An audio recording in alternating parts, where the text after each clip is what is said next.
오늘 답정너 크리스찬이라는 제목으로 함께 말씀 나눕니다. 여러분 교회 오는 그 목적이 뭡니까? 보통 예배하기 위해서 오지요. 그리고 또 이제 믿음의 사람들하고 또 교제하기 위해서도 또 옵니다. 자, 그런 예배하기 위해서라면 예배하지 않는 교회가 어디 있습니까? 다 예배하니까 어느 교회를 가든지 그 목적을 이룰 수 있을 거예요.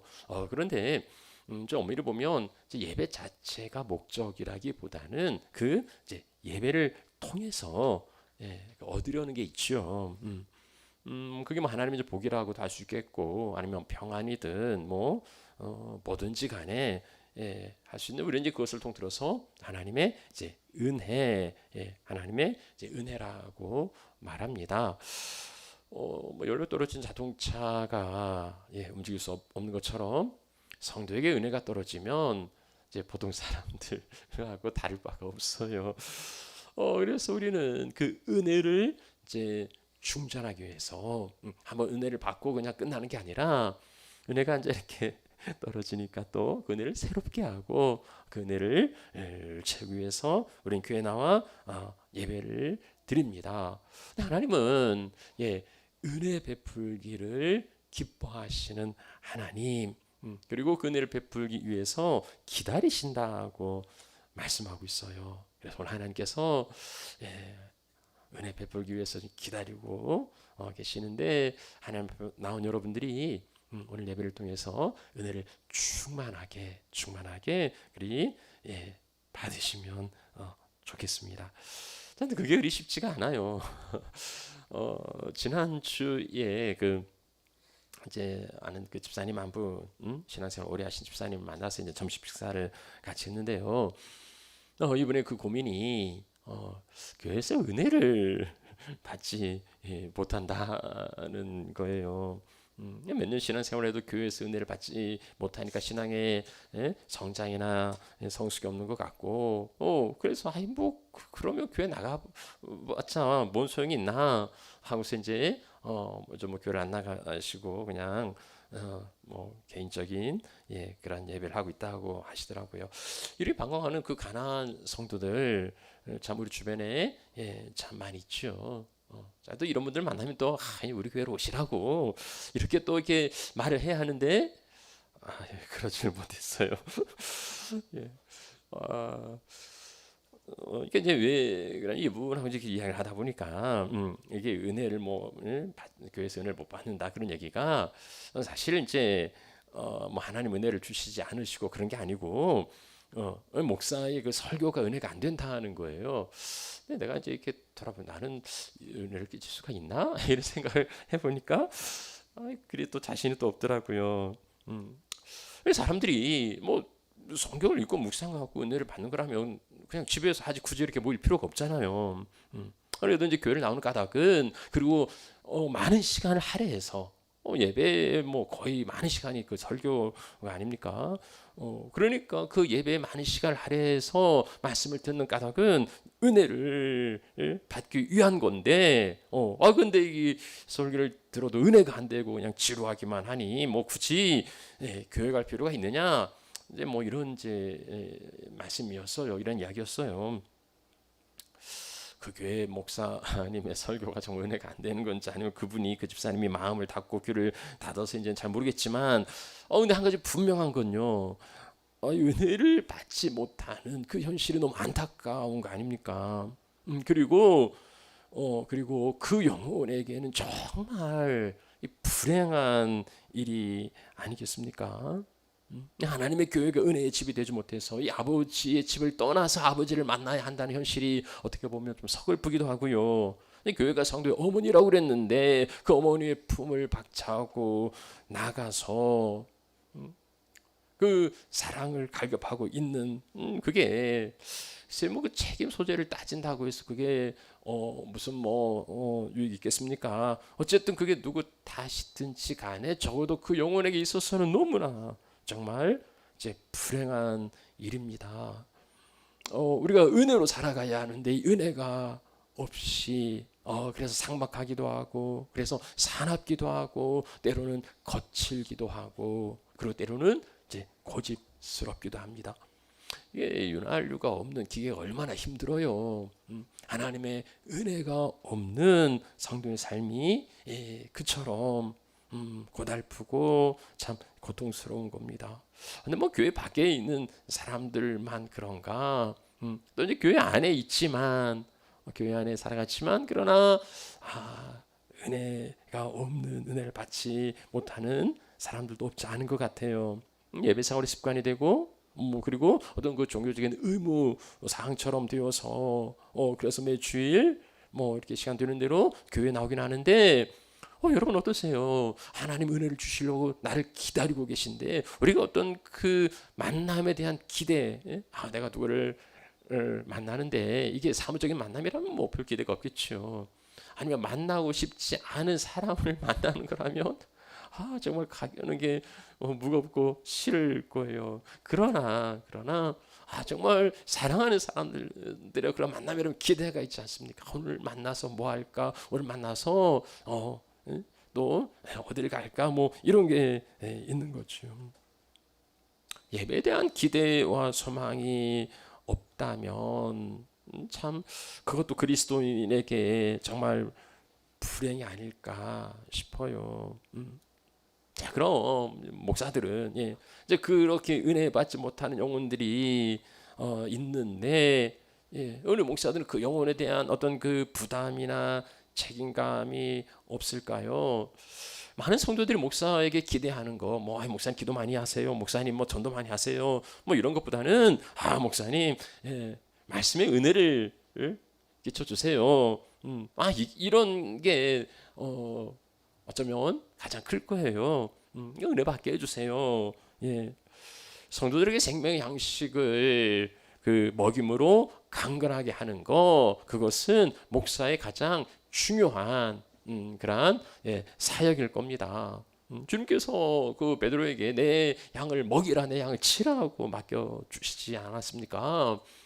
그래서 그 종들을 맡아서 때를 따라 양식을 나누어 주는 그 진실한 정직이 그가 이제 목사의 사명인 거지요. 그런데 이 성도들이 은혜를 받지 못한다면 이건 정말 가장 본질적이고 가장 핵심적인 그 일들을 잘 감당하지 못하는 거. 그래서 참 그보다 더 큰 부담이 또 있겠습니까? 주님께서도요 그 일에 대해서 엄중하게 책임을 물으신다고. 내 양떼를 먹이지 않은 그 목자에 대해서는 주님께서 책임을 따지시겠다고 말씀하세요. 그래서 뭐 목회에 스트레스가 많이 있죠.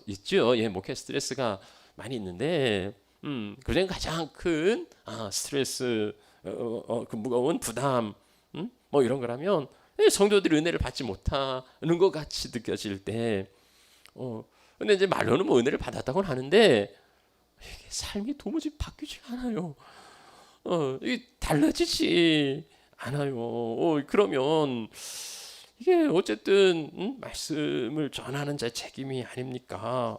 그래서 참 그에 대한 엄청난 그 부담과 스트레스를 받죠. 뭐 교회가 크든 작든지 간에 성도들이 믿음 안에서 말씀 안에서 자라나고 인격적으로 변하고 성장하는 것을 바라볼 때에 그보다 더한 기쁨이 없다고 말합니다. 어떤 목회자는 뭐 기쁨이 더할 거고 어떤 목회자는 또 뭐 부담이 더하기도 하겠죠. 목사님들 대부분 어느 쪽일까요? 제가 이제 그 오카노 목사님 돌아가신 그 오 목사님 그 설교 특강을 들었는데 이분이 그 깜짝 놀란 이야기를 하시더라고요. 자 이제 그 말을 그대로 인용을 해보면은요, 그분이 그래요. 그러니까 설교를 한다는 것은 정말 힘든 일이다. 내가 자주 말했듯이 내가 선한 양심을 지닐 수만 있다면은 나는 차라리 설교를 하기보다는 수레를 끌고 돌을 운반했을 겁니다. 설교자는 너무 괴롭습니다. 저주받은 악마가 설교자가 되어야지 선한 사람은 결코 설교자가 되어서는 안 됩니다.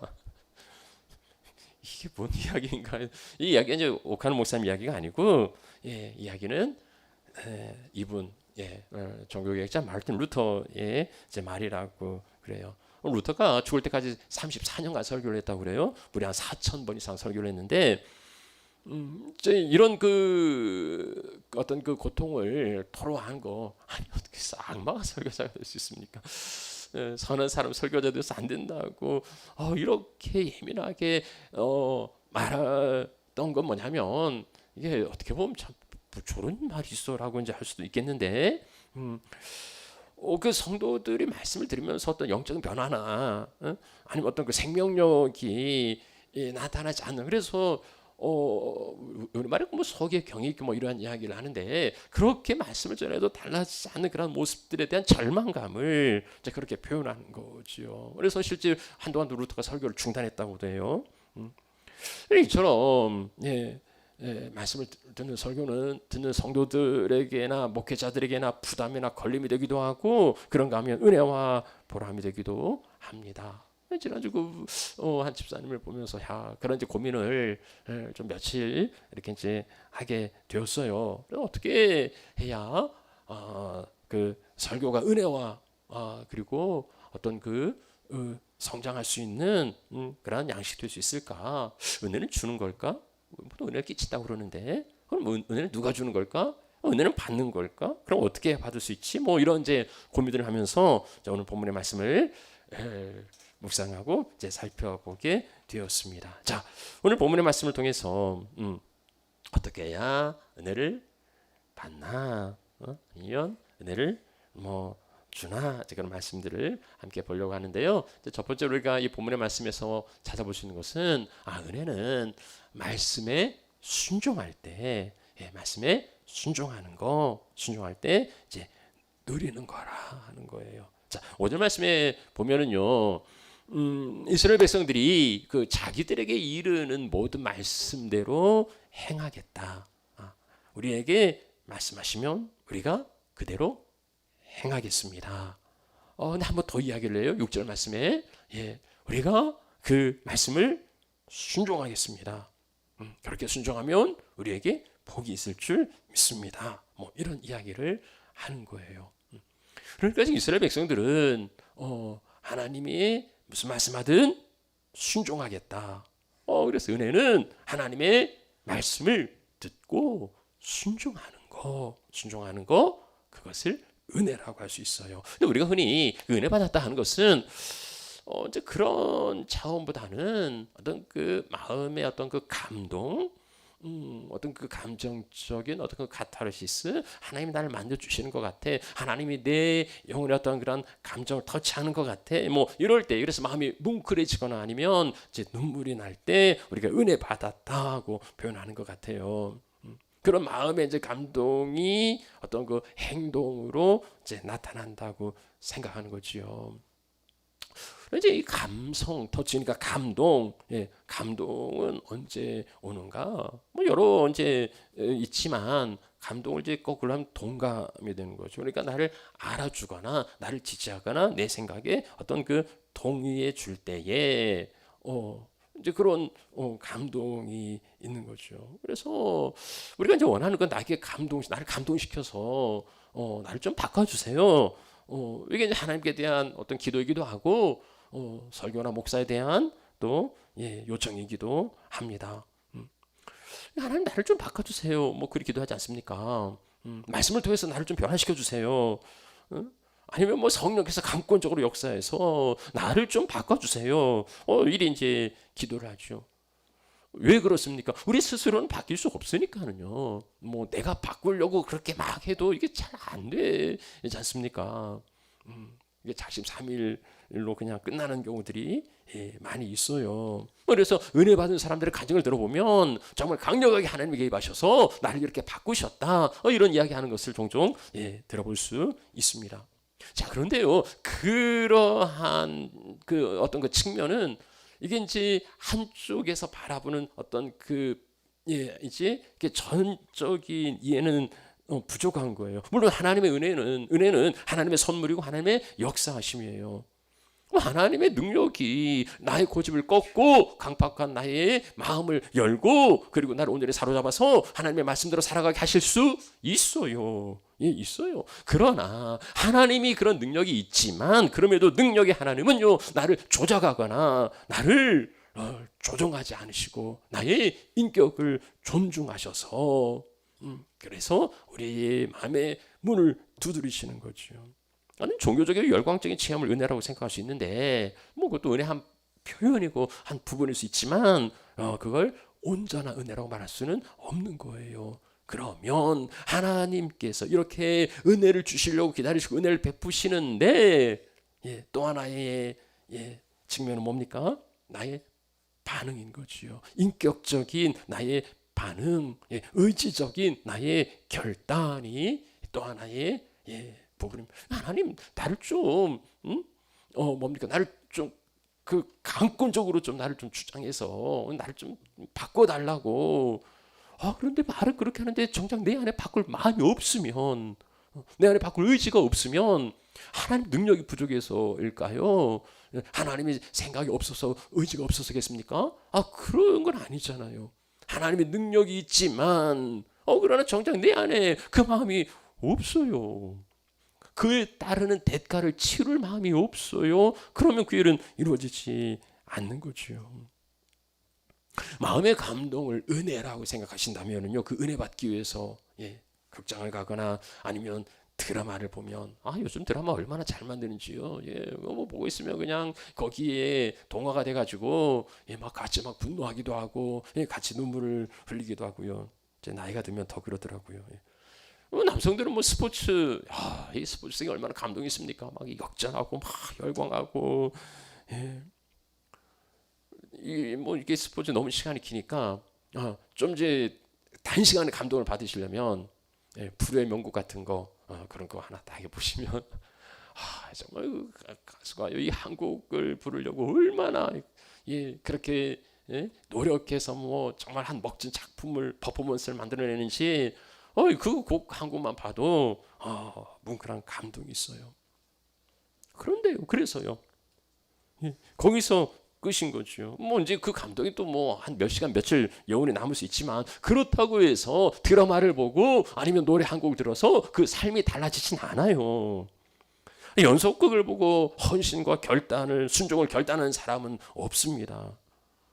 거기에 따라서 뭐 울기도 하고 웃기도 하고 뭐 그렇게 카타르시스를 느낄 수 있지만 그걸 은혜라고 할 수 없는 까닭은 그걸 통해서 변화의 삶이 나타나지 않기 때문이에요. 설교도 마찬가지 아닙니까?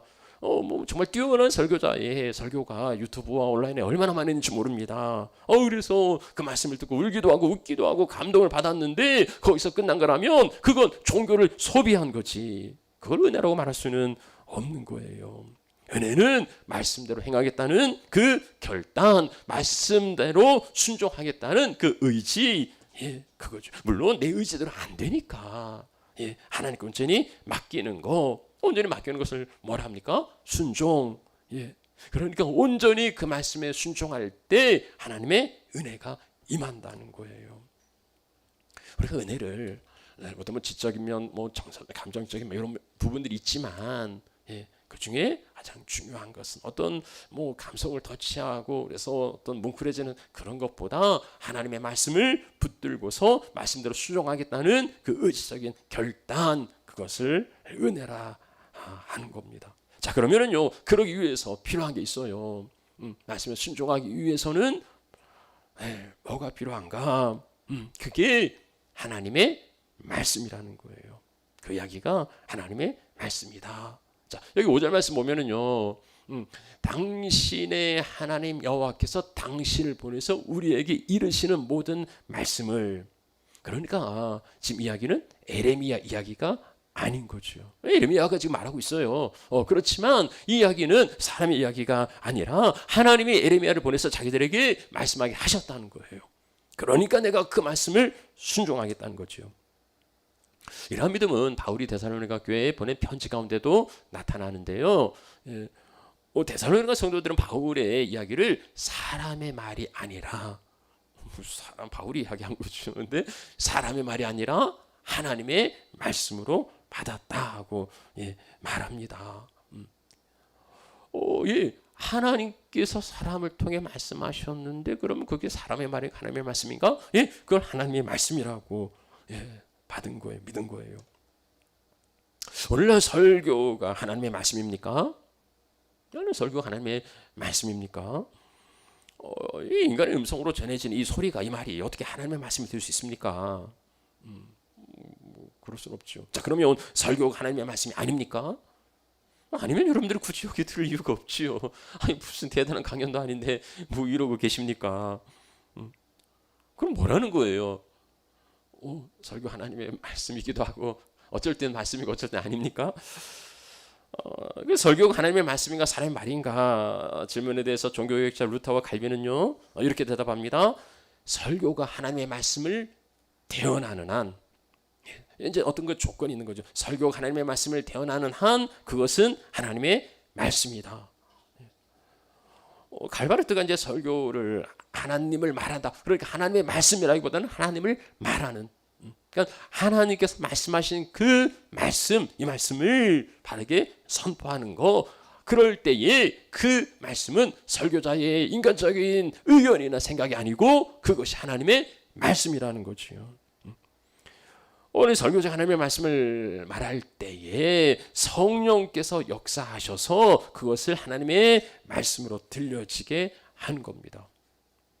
그래서 그게 설교 하나님의 말씀이다 라고 말하는 것도, 그게 아니다 라고 말하는 것도 정확한 건 아닌 거죠.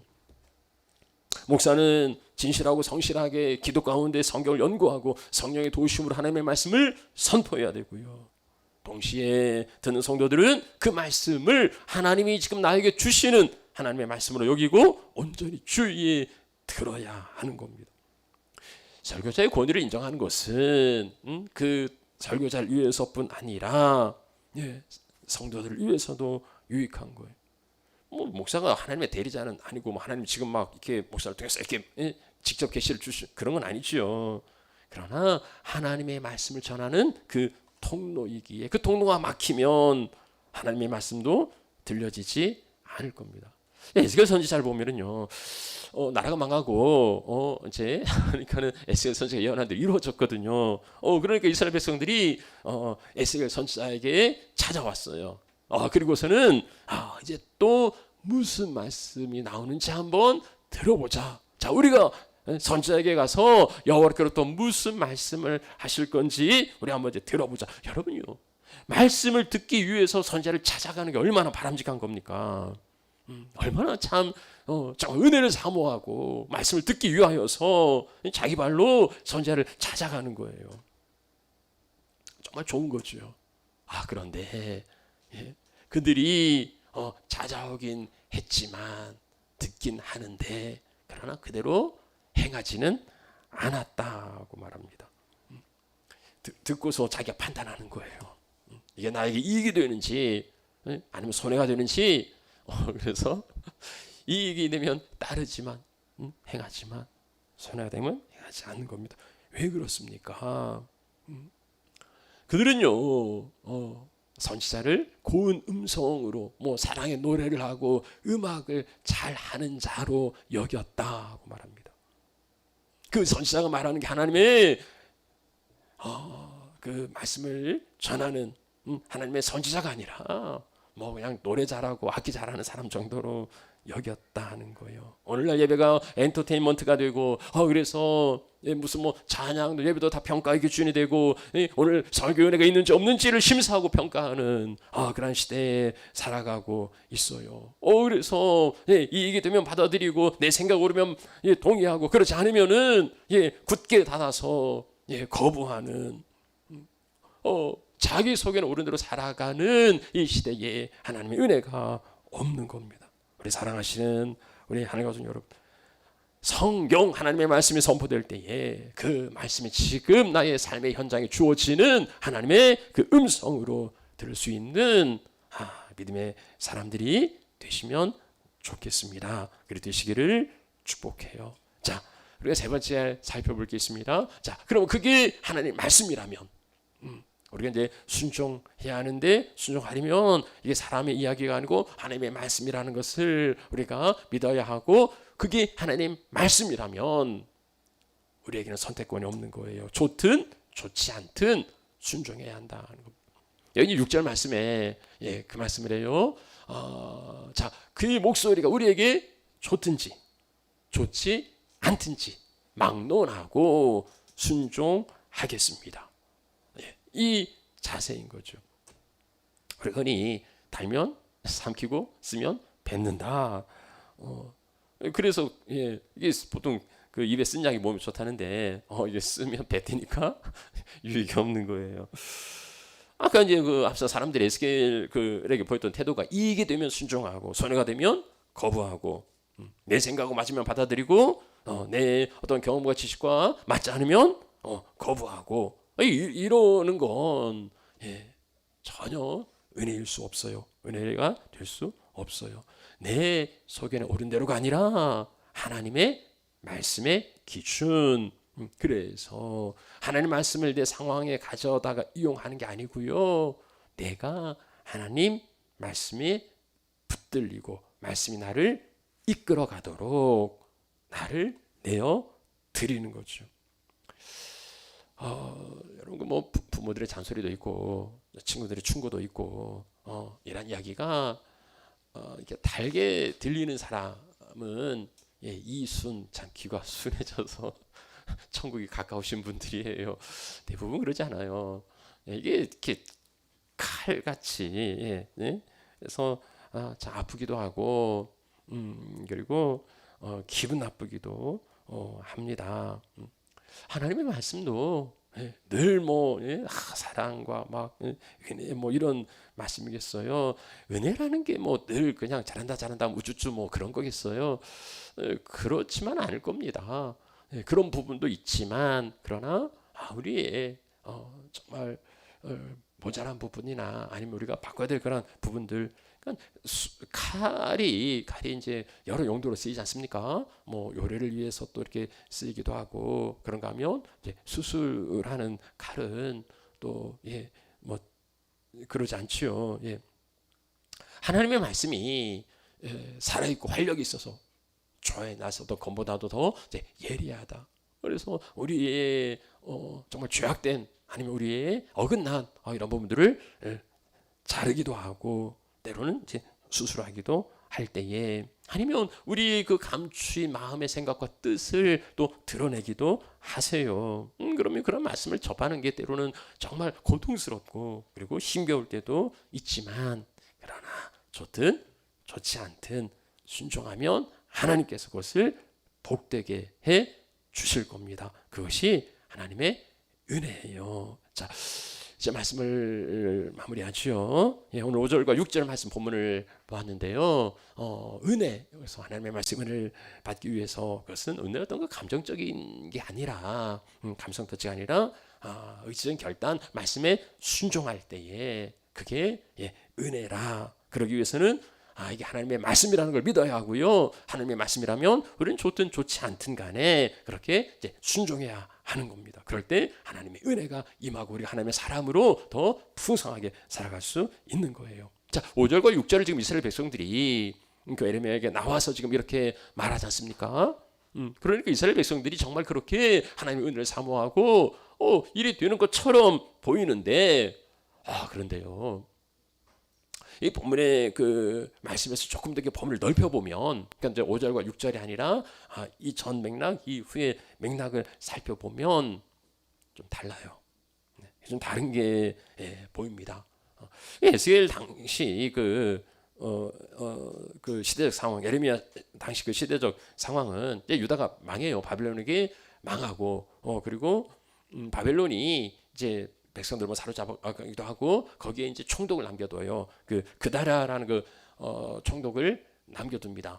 그런데 유다의 그 왕자 이스마엘이라는 그 이제 일당이 반역을 일으킵니다. 그래서 총독을 죽여요.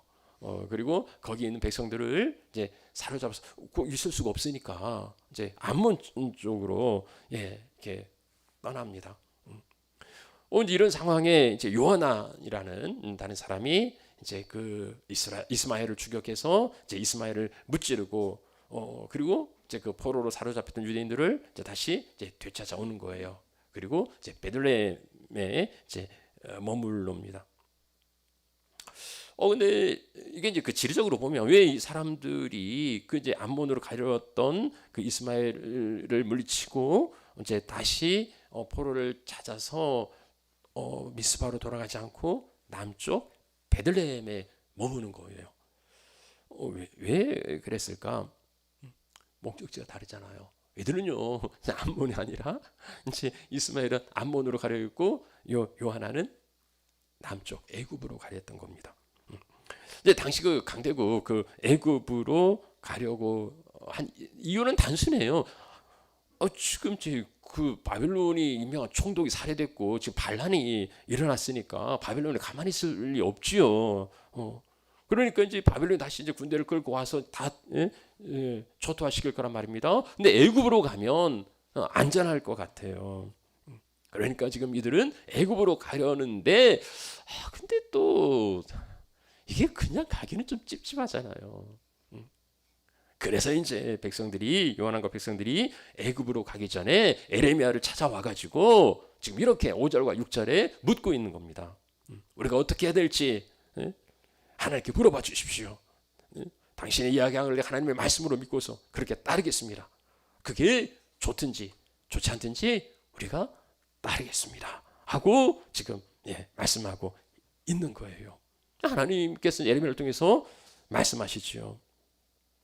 왜냐하면 애굽으로 가지 말라는 거예요. 다시 돌아가라. 돌아가. 왜냐하면 이 바빌론 포로는 하나님께서 이스라엘에게 내린 징계잖아요. 그러니까 거기에서 하나님을 의지하고 애굽 의지할 거 아니라 하나님 의지하고 거기 있으라는 겁니다. 그러면 내가 바벨론 군대 막아주겠다는 거예요. 내가 바벨론 군대를 막아주니까 두려워하지 말고 애굽에 가지 말고 돌아가라는 겁니다.